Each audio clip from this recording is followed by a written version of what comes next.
Because in practice, I see 10, 15 people a day, and I'm telling them the same stuff over and over again, right? But this is the information that needs to get out to everyone. The studies are showing that by 2030, 330 million people will have diabetes, of which 138 million would not know that they have it. And then on top of that, the cancer rates are supposed to increase by 75%. That's huge. And it's so unnecessary because we're not being fed this information, because they don't want us to know this information, because they can't make money off of this information, right? And that's sad to know that someone can make money off of your sickness. So you really got to start looking at the things that you do that sabotage your own health, because we all want to be healthy, but we don't always do the work. And that's because from way, way back as children, we've been told the wrong things. Most of the time, the majority isn't wrong, but when it comes to food, we're wrong. Because all the advertisement is geared towards eating their food, eating their products, so that they can make money off of it. And then everybody's all together. So the food industry, then you got the pharmaceutical, then you got the medical, then you got the insurance. We're left in the middle, holding everything and getting the worst of it. And when I'm dealing with cancer, and you see people who spend their entire lives making money, enjoying life somewhat, but working more than what they're enjoying. And then cancer develops and they have to spend all this money to regain health. And you can start off enjoying life, eating healthy foods. So when it's time for you to retire, you can spend your money on living, seeing the world, and not on regaining health. And that was extremely heartbreaking to me, because me dealing with this and going through that experience, I don't want to see people going through death. And that's why I put so much work into the book and going on tour to talk to people so that they at least have a chance. Because a lot of times we're making these decisions based off of what we think is right, because this is what we've been told.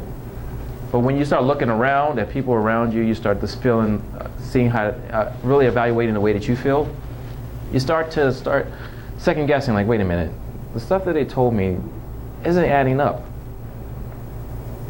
My family members are eating meat. They're, drinking sodas. They're eating Cheerios. Why is their heart not doing well? Why is no one around me anymore living to 90 years old? Yes. Oh, I love the protein question. I get the protein question. Yeah, this is fine. I love it, because I go to middle schools and talk, and they say, well, where do you get your protein? I'm like, how do you even know about protein? Who tells you this stuff? Well, that's fine, but see, that's okay. Juicing is a stage of which you have breakdown, metabolic breakdown, so it's okay. You're going to break down fats. You're going to use the fats for energy. You will have some muscle loss, but see, this is the trick. People never tell you this. Muscle gets created from action, meaning you need to use your muscles in order for them to grow. So you can still gain muscle juicing and on raw food. There's more than enough protein in vegetables, raw. The biggest problem that we find with a lot of vegetarians, vegans, is that most of the foods that they eat are cooked. So that destroys a lot of the protein, destroys a lot of the nutrients. So you should definitely build up on the raw foods that you're eating. Me, when I'm juicing, I do sometimes add a raw protein powder, which is, I use Garden of Life raw powder. You can get it from GNC, it's sprouted, it's really good stuff. And the other one is Sun Warrior. But you really don't have to be concerned with protein. Most of us aren't really doing anything to where we need to gain 2 pounds of muscle a week. Most of the time we're just getting out of the car going to work. So the whole idea of protein was created by the meat industry. Because it is true, you do get more protein from eating animals, because it's so similar to eating the human. So it's just like you're eating your neighbor, right? So you're getting all the protein you need. Plants are a little bit different. They're slightly different, so it takes a little bit more for them to be incorporated with you, so you don't build muscle as fast. But that's good, because eating all that meat, if you have abnormal cells or tissue, you're eating all this animal protein, it gets incorporated to that cancer cell and it grows like that.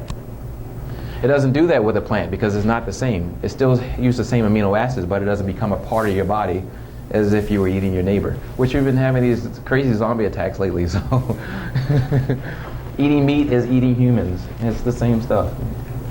People don't like to look at it that way, but it's true.